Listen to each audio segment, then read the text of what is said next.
So I wanted to get on here today to encourage some parents. I just got my son's report card, my middle child. He's 17, 11th grade, and he has straight A's.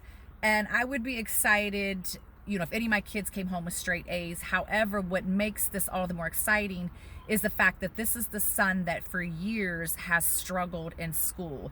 As far back as I can remember, probably second grade.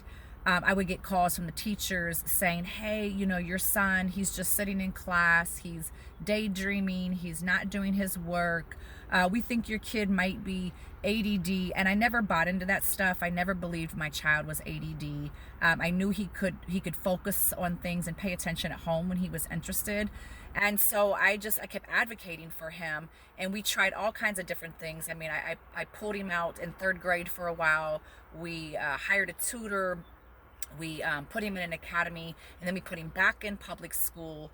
And then it just, year after year, I would keep getting these calls from teachers, and it was always the same thing. He wasn't a bad kid, wasn't a troublemaker, but he just wasn't doing his work. And I remember one year getting a call from a teacher, might have been in 8th grade or something like that. And the teacher says, your son is failing all of his classes. And I'm like, how is my son failing every single class? And so we would have to do these interventions where I'd go in, I would meet with the teachers, we would put together a plan for him. He'd start to get his grades back up, and then it was always the same thing. He would slip back into D's and F's, and I would be getting these calls and emails from the teachers again, saying he's just not doing his work. And so this went on for a number of years, and finally, when he was in 9th grade, I just came to the conclusion that insanity is doing the same thing but expecting different results. And so I ended up pulling him out, and I ended up putting him on in an online a school. It was called timeforlearning.com. So I homeschooled him for half of that year. And it wasn't ideal. I didn't want him online the whole time, but I knew I had to do something different.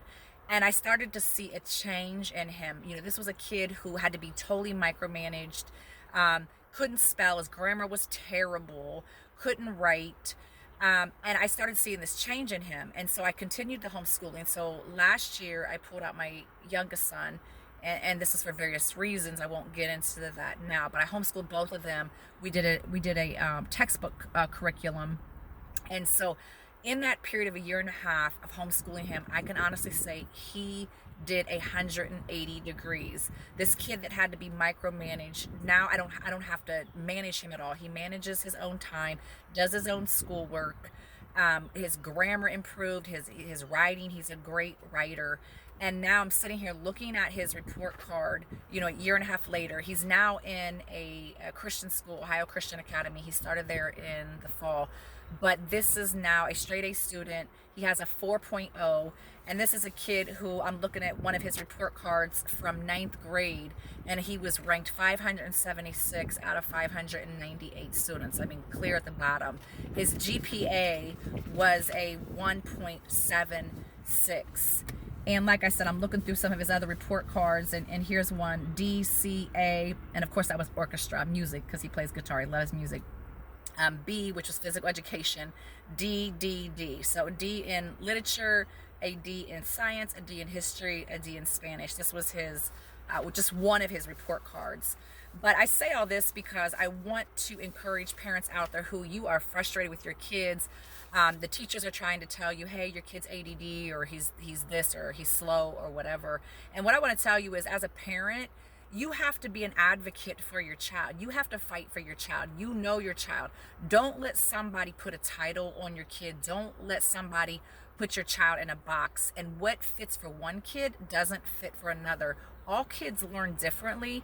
And even in that, different things work, different seasons, right? You need different things for different seasons. And so, I have 3 kids, and we've done all gamuts of education. We've done Catholic, we've done private, we've done tutoring, we've done public, we've done charter, the homeschooling, online homeschooling, textbook homeschooling. And my point that I would tell you is, you have to keep searching, right? You have to keep looking. Just because something's not working doesn't mean that you're not going to find something that does work. So anyway, I'm super proud of my son, but I really wanted to do this video not just to brag on my child, even though I'm happy about that, but I wanted to do it to encourage other parents out there like myself, who I literally was at my wit's end. I was so frustrated, but I knew deep inside that my child was better than that. I knew he wasn't who the teachers were trying to tell me that he was. And I get it, teachers are overworked and they have, you know, too many responsibilities, so it's easy for them to put a label or, you know, put some medication and act like it's a fix, and it's not. But you know your child. And so I just want to encourage you guys out there to keep being persistent, that your hard work, it will pay off. So all right guys, have a great day. Bye.